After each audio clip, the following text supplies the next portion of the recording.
I am out here with Jared at Little Baja, and Jared, I have to say that this, fall's here, and even at home I see leaves all in my fountains. I feel like I should do something about it, so let's start out with you just tell me, should I, and if so, why? Sure. Like you said, fall's here, winter's right around the corner. We've got a lot of leaves falling down.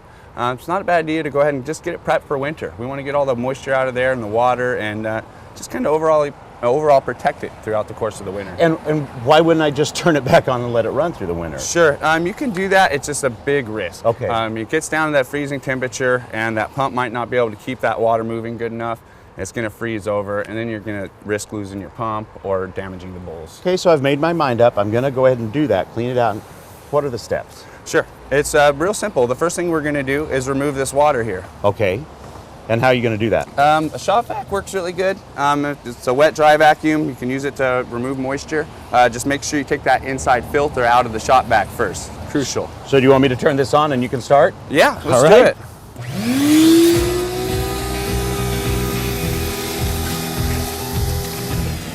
Now I'm going to leave a little of this moisture in there, just kind of clean up the inside of this bowl with. So there's more work to do then? Just a little. We're going to coat it with some simple green. It's a all-purpose cleaner, it's non-toxic, biodegradable. Works great on fountains because it's not too harsh. You want to stay away from any chlorine or bleach.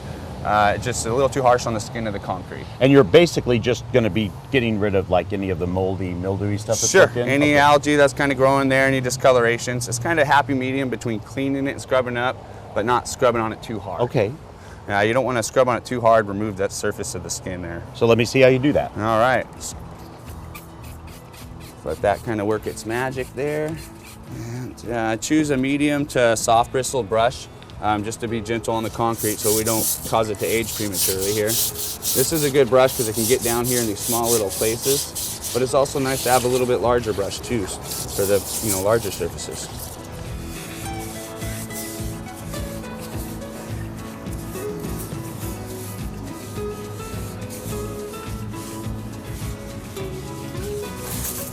Okay, now, Jared, we got it scrubbed. What is the next step? Right, well, we used that water that we had in here, kind of loosen up everything. Yeah. Now let's go ahead and dry it out really good, remove the rest of the moisture in there. Okay.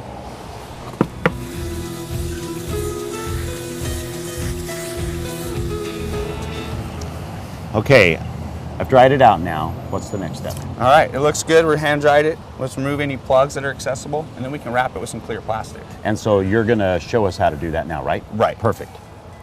All right, we'll just cover this over the top here. And what kind of plastic? You're not using a tarp, you're using real plastic. Why is that? Right. We like a clear plastic so it doesn't attract too much heat. Oh, okay. And then there's, then also you want to make sure it has some good airflow too. Otherwise the moisture will still condense through the plastic there and collect. So you want to make sure that has good airflow so it can breathe. So I made sure to have extra plastic so it comes all the way down on the sides of the bowls so it doesn't blow off. I'll just tie it right around the bottom here. And you're putting it right up at the base of the last bowl, right? There, Exactly. Tie it up against that base. All right, so it's all covered, but there's still another step. Right. This one's crucial. You want to make sure you have some good airflow. So you'll need yourself a little Baja pin and just poke a couple holes here and there. And that'll allow for airflow because either way moisture will condense through that plastic. So Jared, it is simple to do and you don't need a lot of specialized tools to do it, but what if ultimately my time is just too busy and I don't have the time to do it myself? Yeah, and not just that. This is a smaller scale fountain. It's real manageable, kind of easy to get around. There are some really large fountains out there, and we do offer a service where we come out, clean it up, dry it up, protect that pump, and come out again in the spring, make sure it's flowing like it should. So really, you can't get any easier than that. How do people get information about doing that? You can visit our website at www.little-baja.com or give us a phone call at 503-236-8834. Well, let me tell you, we take care of everything else on our patio we take care of. We take care of our furnace, our fireplaces, and of our barbecues and our furniture. So why not take care of the investment of your fountain? For more information on this great idea, you can go to gardentime.tv. We'll click you over to Little Baja's website. Thank you, Jared. Thanks.